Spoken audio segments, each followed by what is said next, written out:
Hi friends, ఈరోజైతే electrical marking అనేది ఈ రూమ్లో చేయడం జరిగింది.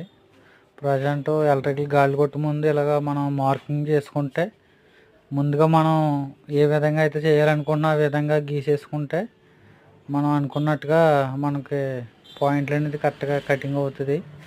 అంటే కటింగ్ మిషన్తో మరి కటింగ్ వేస్తాం కదా, అది లైన్గా కోయడానికి బాగుంటుంది. కాదు ముందుగా మనం మార్కింగ్ అని చేసుకుంటే మనకి ఎటువంటి ఇబ్బంది ఉండదు. పని కూడా మనకి కొంచెం ఈజీగా ఉంటుంది. కరెక్ట్గా ప్లాన్ ఉంటుంది కాబట్టి మనం స్పీడ్గా అయిపోతుంది. అది మనం ఏ మార్కింగ్ వేసుకోకపోతే తడింగోలమాట, ఏ విధంగా ఎడితే బాగుంటుంది, ఎలా గాడి కొడితే బాగుంటుంది, ఎలా కొడితే బాగుంటుంది, ఆలోచన సరిపోద్ది అన్నమాట. పని స్లో అయిపోద్ది. అది ముందుగా గీసుకుంటే ఒకటే దెబ్బ ఒకటే లెక్కకి వెళ్ళిపోద్ది అన్నమాట. ఓకే ఫ్రెండ్స్, మన వీడియోలు మరి లైక్ చేయండి.